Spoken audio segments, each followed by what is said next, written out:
Mathematics. आज की class आप सभी के लिए काफ़ी ज़्यादा महत्वपूर्ण होने वाली है। ग्राम पंचायत अधिकारी वीपीओ परीक्षा के दृष्टिगत उत्तर प्रदेश की ग्रामीण विकास योजनाओं से संबंधित जो हम लोगों की सीरीज चल रही है, इसमें आज हम लोग पार्ट 3 करने वाले हैं। अभी तक 19 योजनाएं हमने कंप्लीट कर ली हैं। अगर पिछले 2 वीडियोज अभी तक आपने नहीं देखे तो उनका लिंक नीचे डिस्क्रिप्शन में दिए दे रहा हूं, वहां से आप देख लीजिएगा। आज हम लोग योजना नंबर 20 से शुरुआत करने वाले हैं। एकदम क्लीन अपडेटेड कंटेंट के साथ ये योजनाएं आपको करवा रहा हूं और ये योजनाएं आपके एग्जाम में सोने पर सुहागा साबित होंगी। तो आप लोग वीडियो को लास्ट तक जरूर देखिएगा और बाद में कमेंट करके जरूर बताइएगा कि आपको क्लास जो है वो कैसी लगी है। तो आज की योजना की तरफ हम लोग बढ़ते हैं। तो योजना नंबर 20 हमारी है शादी अनुदान योजना। उत्तर प्रदेश में इस योजना की शुरुआत 2022 में हुई थी। इस योजना के तहत 51,000 रुपए की आर्थिक सहायता लड़की पक्ष वालों को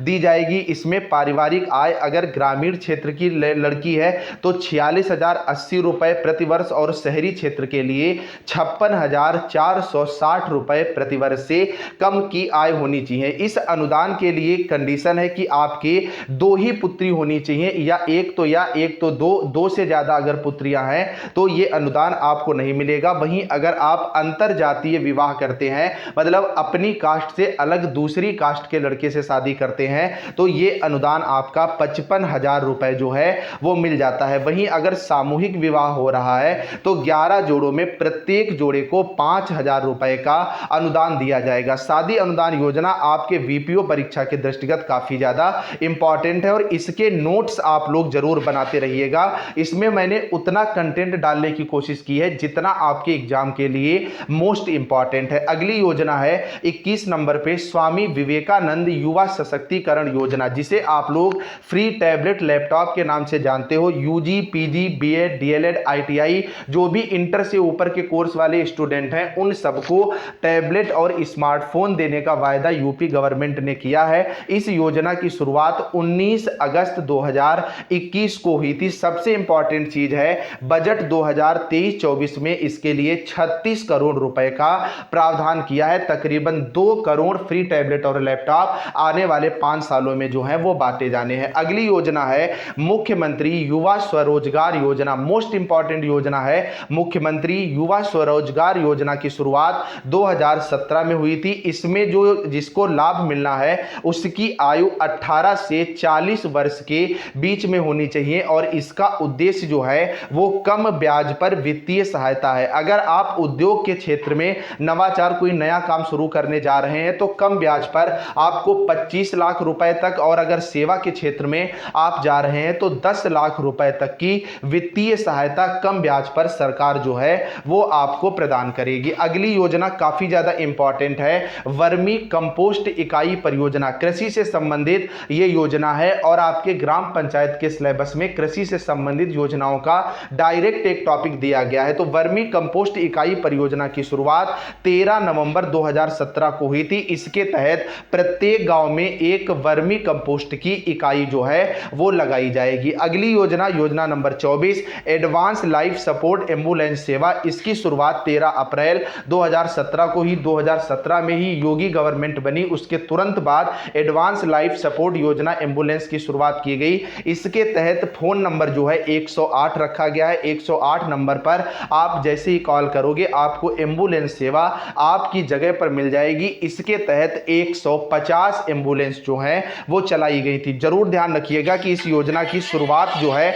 वो कब हुई थी, तो इस योजना की शुरुआत 13 अप्रैल 2017 को हुई थी। अगली योजना है मोस्ट इंपॉर्टेंट योजना है प्रकाश है तो विकास है। इस योजना की शुरुआत 25 दिसंबर 2017 को की गई थी और 25 दिसंबर को ही आपके पूर्व प्रधानमंत्री अटल बिहारी जी का जन्मदिन भी जो है वो मनाया जाता है। प्रकाश है तो विकास है योजना के तहत निःशुल्क विद्युत कनेक्शन जो है वो दिए गए थे, लेकिन इसके अंतर्गत बाध्यता थी। बाध्यता ये थी कि आपकी पारिवारिक आय 35,000 रुपए से कम प्रतिवर्ष होनी चाहिए और इसकी शुरुआत मथुरा के लोहबान और गौसाड़ा गांव से हुई थी। अच्छे से ध्यान रखिएगा कि इसकी शुरुआत कहां से हुई थी, मथुरा के लोहबान और गौसाड़ा गांव से, और अटल जी के जन्मदिन पर 25 दिसंबर 2017 को प्रकाश है तो विकास है योजना की शुरुआत की गई थी। अगली अगली योजना है किसान उदय योजना, कृषि से संबंधित ये भी योजना है। किसान उदय योजना की भी शुरुआत 2017 में की गई थी। इसके प्रमुख उद्देश्य क्या थे? तो इसका प्रमुख उद्देश्य था खेती में उत्पादकता बढ़ाने के लिए। अब खेती में उत्पादकता बढ़ाने के लिए गवर्नमेंट ने क्या किया? उसने कुशल ऊर्जा पंप सेट प्रदान किए। 2022 तक 10 लाख पंप सेट प्रदान करने का लक्ष्य रखा गया जो कि खेतों में लगाए जाने थे। और इसमें भी सरकार ने एक बड़ा रिस्क लिया कि 5 साल तक इन पंप सेट के रख रखाव का खर्च भी जो है वो सरकार उठाएगी और 35% कम ऊर्जा की खपत वाले ये पंप सेट जो है वो किसानों को दिए गए थे। तो इस योजना की शुरुआत जो है 2017 में की गई थी। अच्छे से आप लोग ध्यान रखिएगा। अगली योजना दस्तक अभियान मोस्ट इंपॉर्टेंट है। इसकी शुरुआत फरवरी 2018 में की गई थी। आप सब अच्छे से जानते हो जब नई सरकार बनती है, चाहे वो प्रदेश की हो चाहे वो देश की हो, तो तुरंत बहुत ज्यादा योजनाएं लॉन्च होती हैं। यही हुआ था 2017 में। यूपी के अंदर योगी सरकार बनी, बीजेपी की गवर्नमेंट बनी और उसने धमाधम योजनाएं दी। तो उसी क्रम में दस्तक अभियान फरवरी 2018 में आया था। और इस अभियान में मोस्ट इंपॉर्टेंट चीज ध्यान रखिएगा, यूनिसेफ के साथ साथ चिकित्सा और स्वास्थ्य विभाग जो है वो सम्मिलित था। मतलब दस्तक अभियान यूनिसेफ और चिकित्सा एवं स्वास्थ्य विभाग के द्वारा संयुक्त रूप से संचालित था। इसका उद्देश्य बीमारी के प्रति जागरूकता फैलाना था। इसमें कौन कौन शामिल था? अच्छे से ध्यान रखिएगा। 5 वर्ष से कम आयु के जो बच्चे थे उनमें खून की कमी को देखना था।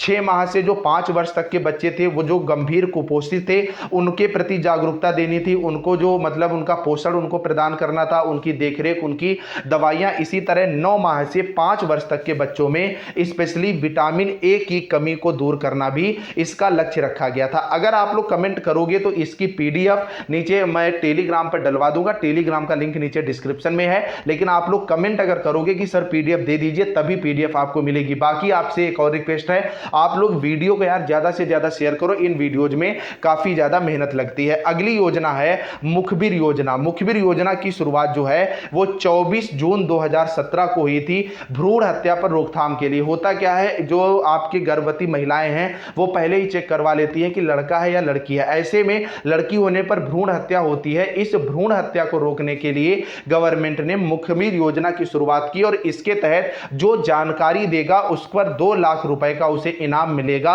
और उसका नाम भी गुप्त रखा जाएगा। मतलब भ्रूण हत्या जैसे ही आपको पता लगेगी उस अस्पताल को भी सीज किया जाएगा और भ्रूण हत्या करवाने वाले दंपति पर भी जो है कार्रवाई की जाएगी और जो सूचना देगा उसको 2 लाख रुपए का इनाम जो है वो सरकार देगी। आज की आखिरी योजना है मुख्यमंत्री सामूहिक विवाह योजना। इस योजना की शुरुआत 3 अक्टूबर 2017 को हुई थी और इस योजना के तहत प्रति जोड़ा 51,000 रुपए दिए जाने का जो है वो प्रावधान था। उम्मीद है आज की योजनाएं आपको अच्छे से समझ में आ गई होंगी। ये हम लोगों की बूस्टर सीरीज चल रही है तो वीडियो ज्यादा बड़ी मैं नहीं करना चाह रहा हूं। इतनी वीडियोज में आपका काम जो है वो चलता रहेगा। आप लोग कमेंट करके ये जरूर बताइएगा कि आप लोग कितने दिन पर वीडियो चाह रहे हो। पिछली वीडियो अगर अभी तक आपने नहीं देखी तो डिस्क्रिप्शन में लिंक दिए दे रहा हूं, वहां से आप देख लेना। चलिए फ्रेंड्स, मिलते हैं, तब तक के लिए बाय।